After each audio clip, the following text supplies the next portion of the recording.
qoraal ka soo baxay dowladda federaalka ee Soomaaliya ayay ku soo bandhigtay magacyada iyo xilalka xubno sare oo ka tirsanaa Al-Shabaab oo la dilay iyo kuwa la dhaawacay iyo waliba kuwa isa soo dhiibay iyo xilligan kuwa baxsad ah waxaana koow ka ah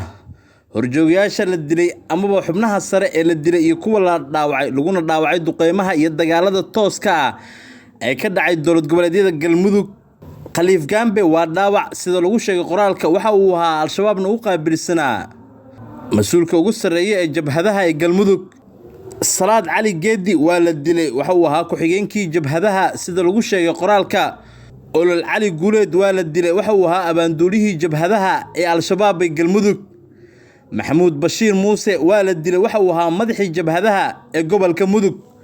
Shuuka Cali Deeg waa la dilay waxa uu ahaa ku-xigeenkii abaandoolaha jabhadaha ee Galmudug Ciise Barre waa la dilay waxa uu ahaa horjooga kooxeed waxa uu ka howlgeli jiray Galmudug Xasan waa la dilay waxa uu ahaa waxa loogu yeero madaxa fursaanta ee ka howlgeli jiray Galmudug Maslax waa la dilay waxa uu ahaa horjooga kooxeed ka howlgeli jiray Galmudug sidoo kale xubnaha lagu dilay iyo kuwa lagu dhaawacay duqeymaha iyo dagaalada tooska ee ka dhacay dowlad goboleedka Hirshabeelle iyo waliba magacyada iyo xilalkii hayeen ay dowladda federaalka ee Soomaaliya soo bandhigtay Cabdullaahi Ciilo waa la dilay waxa uu ahaa ku-xigeenkii jabhadaha ee ka howlgeli jiray Hirshabeelle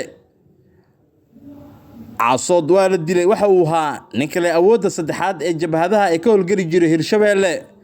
Cabdullaahi Xuseen Qodax Madoobe waa la dilay waxa uu ahaa madaxii qaraxyada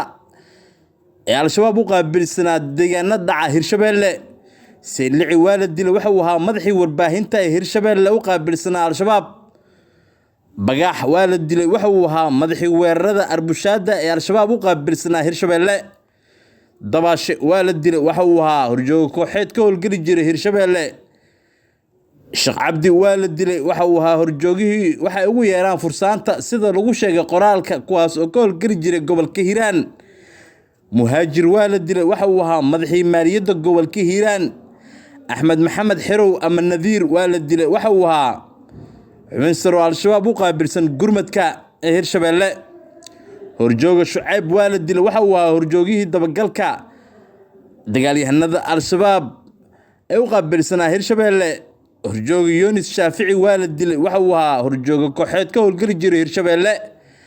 Cabdi Jabbaar waa la dilay waxa uu ahaa horjooga kooxeed ka howlgeli jiray dowlad goboleedka Hirshabeelle ilaa hadda xubnaha ay soo dhiibay ee Galmudug iyo Hirshabeelle waxa lagu kala sheegay Nuur Deeq waxa uu ahaa ninka leh awoodda saddexaad xubnaha sare ee Al-Shabaab kuwaas oo ku sugnaa Galmudug waa ay soo dhiibay Yuusuf Gaab waxa uu ahaa horjooga jabhadeed ka howlgeli jiray Galmudug waa ay soo dhiibay Nuur Gacal waxa uu ahaa xubin jabhadeed oo ka howlgeli jiray Hirshabeelle waana uu soo dhiibay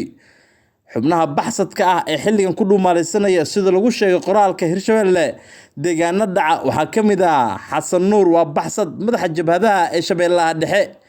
Yuusuf Cali Ugaas waa baxsad waa madaxa gobolka Hiiraan ee Al-Shabaab Nuur Macalow waa baxsad waana ku-xigeenka madaxa gobolka Hiiraan ee Al-Shabaab horjooga Madgaab waa baxsad waa horjooga kooxeed ka howlgeli jiray gobolka Hiiraan Yuusuf waa baxsad waa horjooga kooxeed ka howlgeli jiray gobolka Hiiraan horjoogayaasha baxsadka ee ku dhuumaalaysanaya Galmudug magacyadooda la soo qoray waxa kamid ah Marcade waa baxsad waa ku-xigeenka madaxa gobolka Galgaduud ee Al-Shabaab Nunuule waa baxsad waxa uu kamid yahay